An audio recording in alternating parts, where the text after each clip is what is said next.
बहराइच में bulldozer action पर supreme court ने लगाई रोक। सामने आई बड़ी वजह। सुप्रीम कोर्ट ने कहा आदेश का उल्लंघन करने वाले सचेत रहें।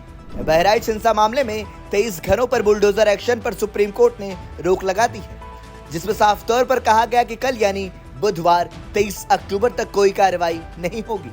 आज मामले की सुनवाई करते हुए सुप्रीम कोर्ट ने यूपी सरकार से कहा इस मामले पर कल यानी बुधवार को सुनवाई होगी। जब तक सुनवाई नहीं होती तब तक कोई कार्रवाई ना करें। सुप्रीम कोर्ट में जस्टिस गवई और जस्टिस विश्वनाथन की बेंच ने यह आदेश दिया है। आपको बता दें कि 23 घरों पर बुलडोजर एक्शन के आदेश को सुप्रीम कोर्ट में चुनौती दी गई थी। कोर्ट में क्या क्या हुआ?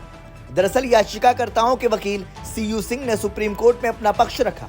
वहीं यूपी सरकार की तरफ से एएसजी केएम नटराज मौजूद रहे। सीयू सिंह ने कहा 17 अक्टूबर को बुलडोजर कार्रवाई करने का आदेश दिया गया, मगर घरों पर नोटिस 18 तारीख की शाम को चिपकाया गया। साथ ही बताया कि हमने रविवार को सुनवाई की मांग की, मगर ऐसा नहीं हो सका।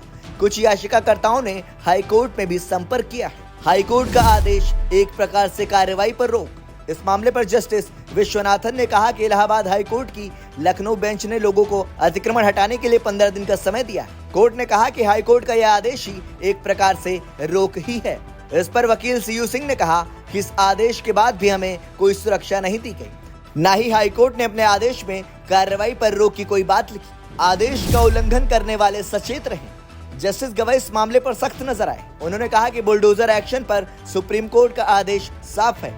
अगर यूपी सरकार हमारे आदेश का उल्लंघन करना चाहती है तो यह उनकी चॉइस है, मगर आदेश का उल्लंघन करने वाले सचेत रहें। हालांकि इस पूरे मामले पर जस्टिस गवई ने यह भी कहा कि अगर निर्माण अवैध है, ये सड़क पर है, तो हम कैसे आदेश दे सकते हैं? दंगे के बाद प्रशासन ने दिया था आदेश। बहराइच में बुलडोजर एक्शन का आदेश दंगे के बाद दिया गया था। दरअसल बहराइच हिंसा में 23 वर्षीय रामगोपाल मिश्रा की मौत हो गई थी, जिसके बाद बहराइच में दंगे भड़क गए थे और जगह जगह पर तोड़फोड़ और आगजनी की घटनाएं सामने आई थी। ब्यूरो रिपोर्ट, संदेश वाहक।